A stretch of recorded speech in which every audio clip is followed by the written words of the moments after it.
Serbisyo Publiko. Aksyon Radio! Sa Bacolod, Aksyon Radio! Aksyon Radio!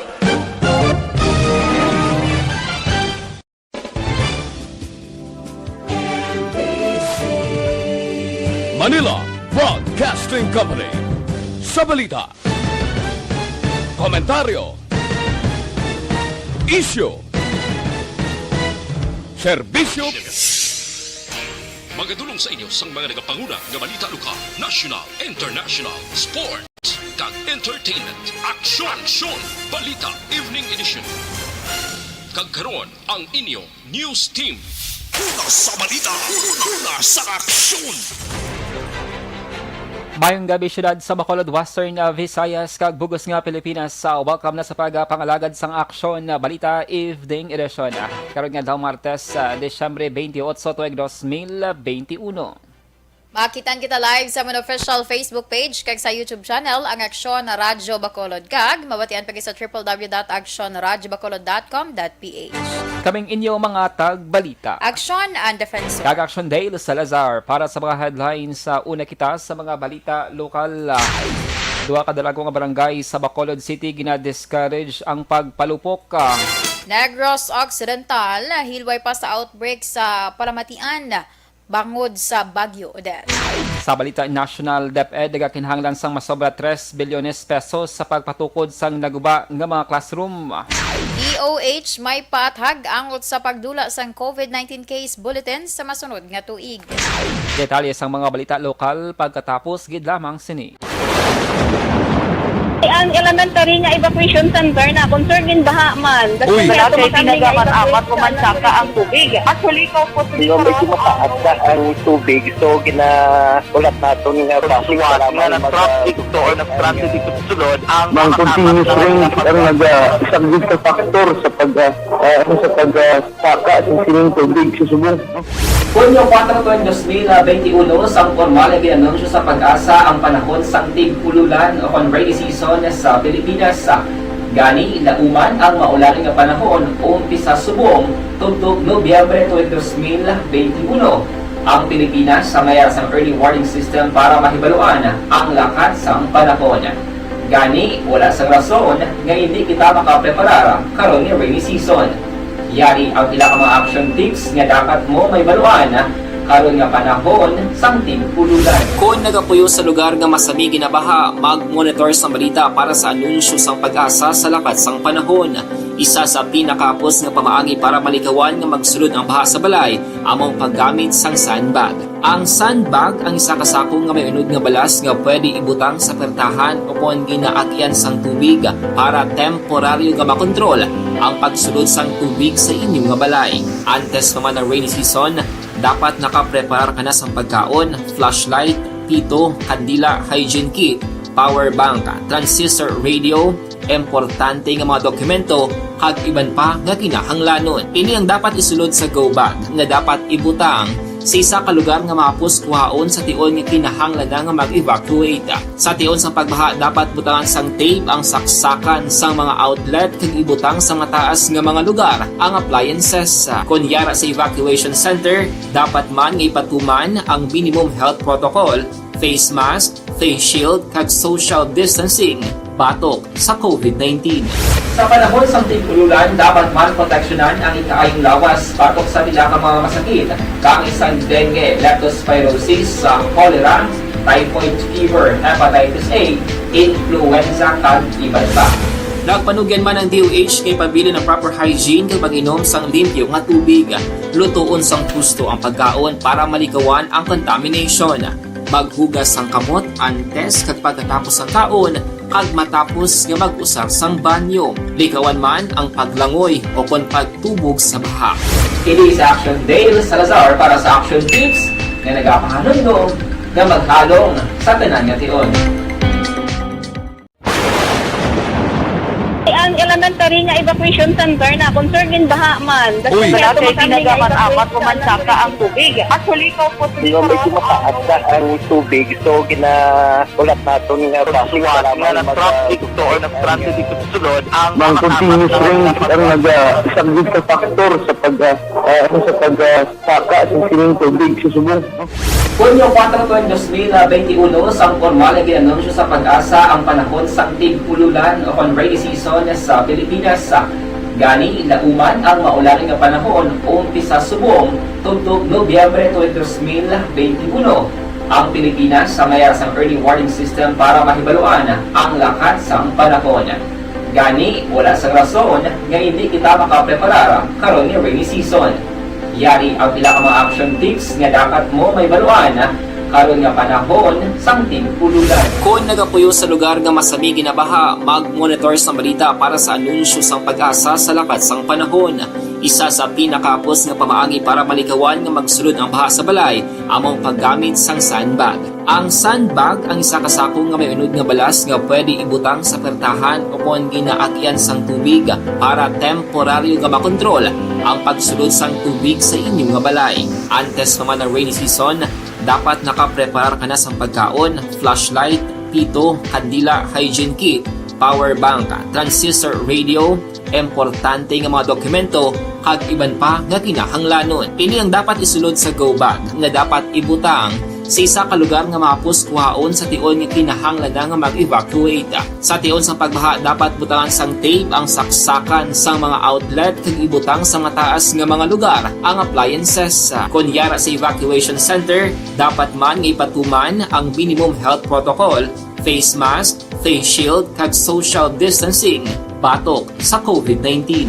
Sa panahon sang tig-ululan, dapat man proteksyonan ang ikaayong lawas batok sa pila ka mga masakit, kang isang dengue, leptospirosis, cholera, typhoid fever, hepatitis A, influenza kag iban pa.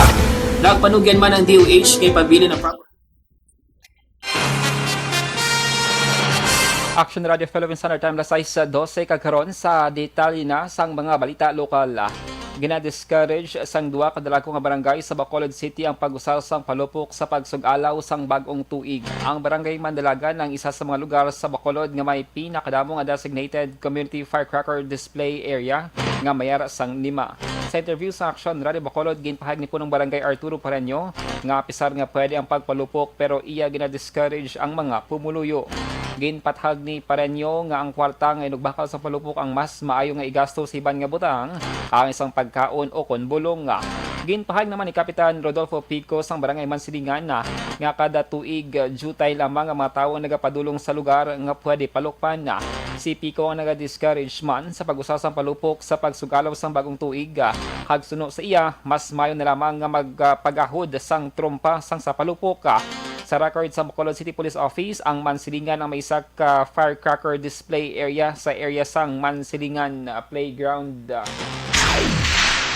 14 ka mga barangay sa syudad sa Bacolod ang wala pa sa may ginsumitar nga designated community firecracker display area sa kapulisan. Base sa datos sa Bacolod City Police Office, 47 lamang ka mga barangay ang naghatag sang listahan sang lugar nga pwede palukpan sang pumuluyo.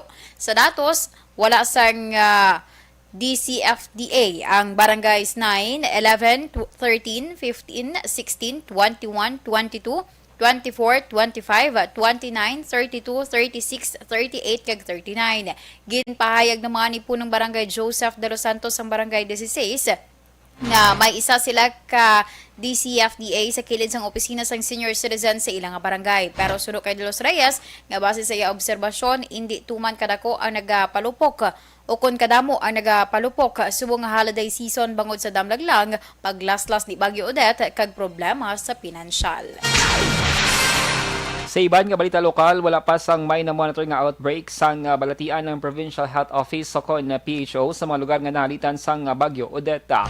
Sunod ka Provincial Administrator Attorney Refrando Diaz sa Secanda, jutay na lamang nabilin nga mga evacuees, evacuation center kag madamo na sang nakabalik sa ilang lugar agod mag-asikaso sa mga kinahanglanon sa liwat nga pagpundar sang puloy-an. Sa datos sa ginpresentar ni Diaz sa petsa nga Desyembre 27, mayroon sang 852 na lamang ka mga evacuees ang nabilin sa mga evacuation centers sa.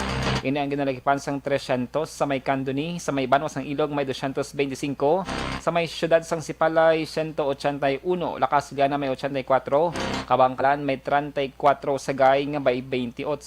Pila sa mga masakit nga masamig na report matapos ang bagyo kag baha, amo ang acute gastroenteritis, diarrhea kag leptospirosis. Well, so far ang PHO wala man na-submit na concerns regarding outbreak sa mga diseases that usually follow after a typhoon or flooding, no? Nabatian si Provincial Administrator Diaz. Natala na nga isumitar sa Negros Occidental Price Monitoring Council sa kay Presidente Rodrigo Duterte ang ginaprobahan nga resolusyon agud ilakip ang prime commodity sa price freeze. Sunod kay Provincial Administrator Attorney Fred Diaz II, ginaprobahan ang resolusyon sa Sinapol nga ginpatigayon sa Desyembre 27 nga pagapermahan ni Governor Bong Lacson. Dugang pa ni Diaz, hulaton sang probinsya nga mapermahan sa presidente ang resolusyon antes ipatuman sa Negros Occidental.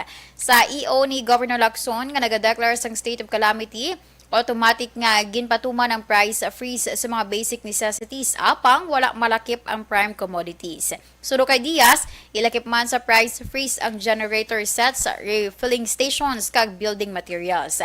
Nagligad nga Desyembre 22 ginpermahan sa presidente ang Proclamation number 1267 nga nagapaidalom sa anum ka mga rehiyon sa state of calamity, lakip na ang Western Visayas, kadungan sang price freeze sa mga basic necessities kag pagpagwa sang emergency funds. Sa dugang pa nga balita lokal, ginpangabay na ni Governor Bong Lacson ang sangguniang panalawigan nga aprobahan ng resolution nga nagahatag sang 10,000 pesos nga Service Recognition Incentive 2021 o kun SRI 2021 para sa mga regular kag casual nga mga empleyado sang gobyerno probensyal sang Negros Occidental. Aning ginpahayag ni Provincial Administrator Attorney Refano Diaz II, isa kadlaw nagligad sang permahan ni Presidente Rodrigo Duterte ang Administrative Order kun AO number 45 nga nag-aprobar sang 10,000 pesos nga cash incentive sa mga eligible workers sa gobyerno. Masobra 3,400 sa mga regular kag casual nga empleyado sang gobyerno probensyal nga una na nagbaton sang 65,000 pesos nga Christmas bonus. Suno kay Diaz, ginaulat na lamang sang probinsya ang pagsulundan ang sa paghatag sang tubtob 3,000 pesos nga gratuity pay para naman sa job order kag service of contract nga mga empleyado. Sa katapusan nga balita lokal, nagapabor na si Bacolod Vice Mayor Elcid Familiaran sa pagpabalik sang physical o face-to-face session sang sangguniang panlungsod sa 2022. Sa nahibaluan, bangod sa COVID-19 pandemic, ang konseho nagapatagayon sang Zoom teleconference o virtual session sa masobra isa ka tuig. Suno sa Vice Alcalde, iya pagakonsultahon ang iban pang miyembro sang konseho kag ang mayoriya ang masunod.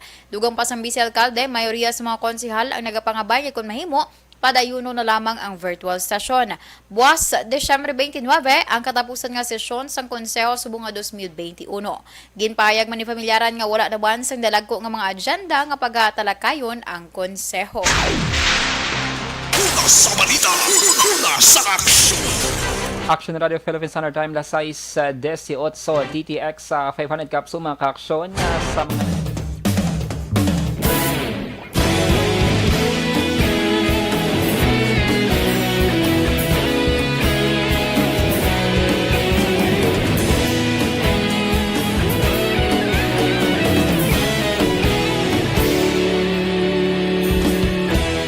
Agapasang banwa, mabugaw nga hangin, nagadapyan na ikaw nang ginapamatian namon ginasanligan. Tingog sang probinsya, kamatuuran ginapalap na minsay nga may dala, paglaom kag kasanag. Tinuig na nagligan, ikaw gihapon ang ako nga istasyon, sa pagbudlak sang adlaw, sa pagtuhaw sang biton, mga balita nga gala inspirasyon. Aksyon Radio, Bacolod man sa gihapon, padayon aksyon. Aksyon Radio, pakulot sa luto sa imo. Padayon Aksyon Radio, salamat. Mayong gabi sa mga ka-aksyon namon, advance sa Happy New Year sa tanan nga mga naka-tune in subong sa aton sining nga pagpangalagad karon nga Tuesday night. Advance Happy New Year action an.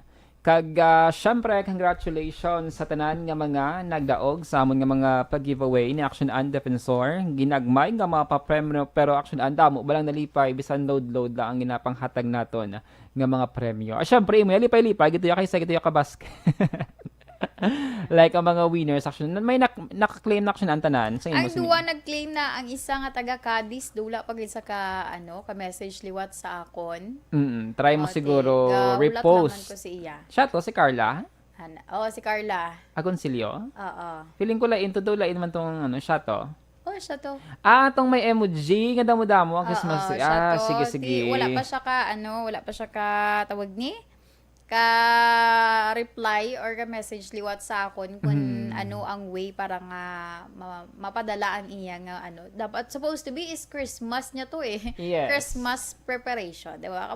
Intended to kuntani para sa pag-celebrate sang Pasko nga ihanda. Pwede man sa New Year Pwede pa. Pwede pa. Pwede man sa birthday action. Pwede man. Ambutang Basta ako. January birthday so mayroon pa siya sa kumbaga stock. Kaya sini nga mga ingredients sa lalaron, spaghettihon. Depende lang sa imo kung saan mo lang di kwaon pero make sure mo lang nga as early. early. Mo siya kay basin na lipatan niya. Amo na gina nga pagkaon di malipatan. Ako hindi ko mo na siya ang ginaintrahan nga mga nga mga giveaway sa Facebook. Kaysa ako nagdaog ban siya kay nami to yang comment sa ato sining pag-giveaway actionan. So, congratulations sa mga winners, sa mga non-winners. Standby ka mo. Tag ko na lang ni siguro sa iban ay. Hindi ako syempre na-announce mo na budlay ako ay mo na kalan. Sige. Mayong gabi ang reaction Alex Fuentes kay Madam Ana Sinoro kag kay Sir Bia Jonathan nga naka-tune in karon nga Tuesday night. Si Maria Teresa Hofelenya, good evening Action Day, Miss Ana Radyo kag si Atia Kim Eriman Action an. Salamat gid oy sa mga EFC members nagapamangkot sila kun nga kanong nag-PM sa kon nga wala ko to sang last may mga obligation kita action an. And syempre happy man kita nga makita ang inyo sining mga pictures nga nagayoho mga gwapo action an nga gather tinalikdan nga December nalipat ko 22. So, congratulations. Hopefully, may mga second gathering pa or next naman nga event actionan. Okay, para makaupod ka mo kag the more the merrier. Yes. Diba? By the way, subong sako ang aton sining team sang ARB, included din mga research team actionan. Kinagapamoto sila subong sang mga relief goods kag mga donations nga igadulong personal sang DYEZ dito sa may Banwa sang Kandan actionan. Buwas nga daw. Susubong ginapan na sila mga around 3 p.m. sang hapon, tub subong nga gabi. Kay kadama actionan sa mga nag-donate. Kaya mga nag-donate naman sang cash, ginbakal ini siya sang mga goods actionan para i-repack na lang ang ini nga mga pagkaon like mga bugas, mga noodles, kag iban pagida nga mga basic nga kinahanglanon sang mga naapektuhan kag biktima sang bagyong Odette. Yes, Action Dale. Oo. Lang kami ginabasa ko, nakakanlaw ko. Anyway, so sa mga ka-action ka rin natin, kung gusto, pagidala ninyo nga magpadalaman sa inyo yung bulig, pwede pa. Makahingagaw pa ka muna, diba? Pwede pa rin, diba, Action Day? Yes, pwede kaya action man, nagasigi pa man nga mo din mga putsanay. Oo, si Madam Rodora Shoko, thank you gid sa Sineco. May kuryente na kami sa may barangay Abuanan, sa bago ni good evening Action Day kag Action An. Sige Kabay sa amon tumalambutan man. Way pa mo to suga. Wala pa. Sa Since sa pagbagyo Odette, bolo with Larry Action An. Ni kinagalagubagan, nagkalatumbagid bi Action Day ang poste. That's why nga medyo malawig-lawig antes pa nga makayo to na sige lang kabay nga hindi maglambot New Year. Puli kami to masuga-suga lang kami danay familiar ka sang pizza. Ay, pizza mo niya ko. Ang daw kinky. Mitsa, Amo na siyang kinky. Na do kasulo na bala nga. Ang may tela tapos may gas sa sulod. Do Ah. kinky na sa mo ni. Oo, di may tendency ka mo mamu-amo gid kami na. Back to the basic kami danay. Tapos pagbalik ko din may biro-biro ako nilong. Oo, kahit syempre burnout action deal mo ti wala to kuryente unless na lang kung may battery. Pero ti yung battery how long ayan nangyayang nga kapasidad, di ba? Yes, action an. Sige So, madamo gid nga salamat sa tanan nga mga nagdulong sa inasining mga donations sa mga anonymous action an nga mga donors nga padala sang GCash sa mga nagtipon-tipon sa inasining nga mga mga tipon man, no? Inasining nga mga savings kag provide portion sa ina savings para makahatag action an sa donations sa mga Odette victims. So, madamo gid nga salamat. Isa pa gid bala sa ginapasalamatan nato action deal ang inabalang personal gid rin nga nagsaka, no? Personal gid rin nga nagsaka para yang magatag sa ila yang kwarta which is i-convert naton for mga gid pa makal kumbaga sa mga kinahanglan nun. Amo na subong ang ginapamotos to. Basi madugay-dugay may i-post ng amon nga Operation Tulong Task Force, di ba? Task Force tawag sa ato na. Operation Tulong Task Group or Task Force? ARB Operation Tulong Task Force. May update kami dira para ti syempre masiling bala nga legit, no? Ang ginasiling din namon nga may ara gid ya. Kag amo na ang amon karon ginapreparahan para yang ipalabot dito sa mga lugar, labi na gid sa mga pamilya nga tubtub subong, magluwas sa abi wala sang kuryente, wala pa gid sang balay action deal, no? Nga nagatinera lang temporaryo sa ila yung mga evacuation center. Yes, kaya hindi na siya abudlay na siya naan kay after sang Bagyo Odette may mga recovery pa nimo like patindog sa mga balay, puloy-an. Sige, standby kita para sa mga balita national.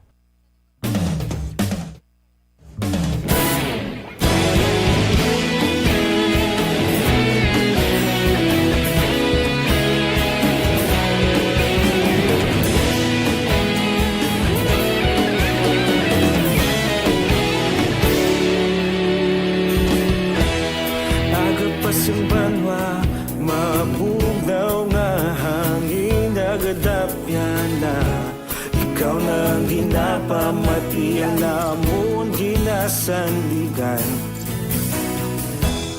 tingog sang probinsya kamatuuran ginapalap na mensahe nga may dala paglaom kag kasanat inuig na nagligan ikaw gihapon ang ako nga istasyon sa pagbudlak sang adlaw sa pagtuhaw sa biton mga balita nga dala inspirasyon aksyon radyo bakolod man sa gihapon padayon aksyon radyo bakolod saludo sa imo padayon aksyon radyo salamat sa pagserbisyo patas kag balanse matuod na mensahe wala sang ginadampigan padayon aksyon radyo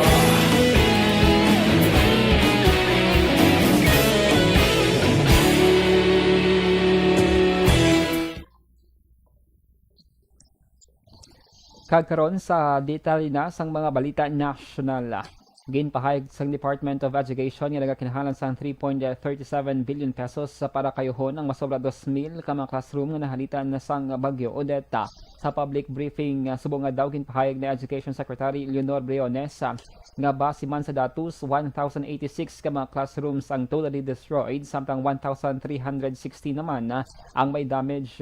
Ginpahayag ni Briones nga posible pag-usaron sang DepEd ang kabahin sang ila 2022 budget para punduhan ang rehabilitation kag repair efforts. Ginpahayag sang opisyal nga masobra 230 milyones pesos sang savings sang DepEd ang pwede man mausar bilang quick response fund sa mga naapektuhan nga mga rehiyon. Gin-insister ni Education Secretary Leonor Briones nga kinahanglan magpadayon ng face-to-face classes sa tunga sang pandemya. Bangod wala pa man sa na-record nga kasus ng COVID-19, umpisa sang implementasyon. Suno kay Briones, wala naka-record ang DepEd sang kasus ng COVID-19, gani mas ginaduso sini nga ipadayon ang in-person classes tungod wala man sang kakulangan sa monitoring kag assessment. Sa pilot implementation, kalakip sa nag-participar ang 232 ka mga public schools kag 18 ka mga private schools. Samtang sa dugang pang balita national, gain klaro sa Department of Health nga wala sang may madulang impormasyon angon sa COVID-19 sa tion nga unta na ang pagpagwa sang COVID-19 case bulletin sa kada adlaw sa 2022. Suno kay Health spokesperson na Maria Rosario Vergere, pwede sa gihapon nga ma-access sang daily bulletin sa website sang DOH pagi naman sa PDF file. Ginpahig sining sang sa COVID-19 bulletin adlaw-adlaw nga analysis sang ipagwa sang DOH para magiya ng publiko kung ano ang dapat himuon kag kung ano ang sitwasyon sang COVID-19 sa Pilipinas. Nagdepensa pa ang DOH nga wala na maayo nga ginausar sang tawo subong ang datos sa COVID-19 bulletin kag wala man nakuha ang messaging sini. Una na ginpakamalaot sang pila ka mga senadora ang iningatikang sang DOH. Aksyon na Radio Philippine Standard Time, alas 6:30, magpabilin na ang bayanihan spirit sa mga miyembro sa Manila Disaster Risk Reduction and Management Office o kun MDRRMO na ginpadala sa syudad sang Cebu para magbulig sa clearing operations. Subong man ang matindog nga tubig para sa mga residente nga naapektuhan sang Bagyo Odette. Nagpadala si Manila Mayor Esco Moreno sang 16-man team sang MDRRMO nga handa mag-celebrate sang Pasko nga malayo sila pamilya samtang nagaserbe sa nagapanguna nga kinahanglanon nga amo matindog nga tubig. Suno kay MDRMO Director Arnel Angeles, ang 16 ka mga miyembro gintunga sa 3 ka batch nga nag-abot sa Cebu sa atong Desyembre 22, 23 kag 24.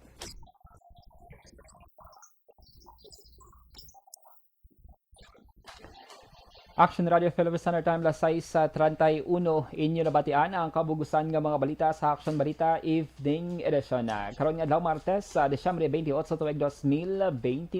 Salawat kaming inyo mga tag-balita. Aksyon and Defensor. Kag Action Dale Salazar, mga ka-aksyon sa din ka man sa Pinas, laboton ka sang awon balita kag serbisyo. Sama-sama tayo, Pilipino. Una sa balita, una sa aksyon. Sa Bacolod, Aksyon Radio.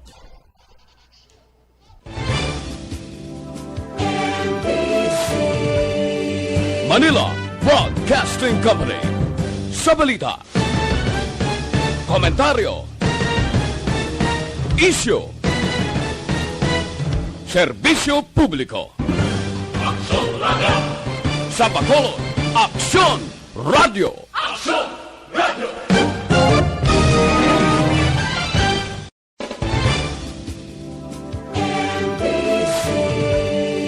Manila Broadcasting Company.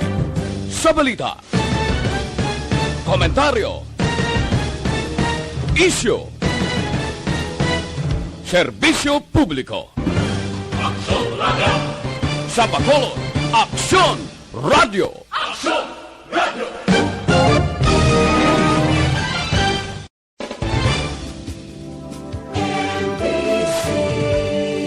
Manila Broadcasting Company. Sa balita, komentaryo, issue, serbisyo publiko. Aksyon Radio! Sa Bacolod, Aksyon Radio! Aksyon Radio!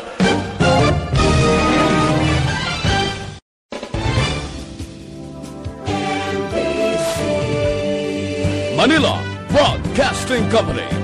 Sa balita, komentaryo, issue,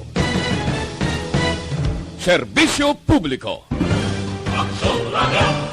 Sa Bacolod, Aksyon Radio! Aksyon Radio!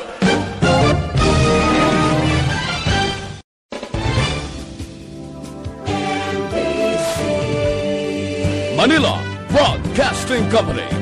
Sa balita, komentaryo, issue, serbisyo publiko. Aksyon Radio! Sa Bacolod, Aksyon Radio! Aksyon Radio!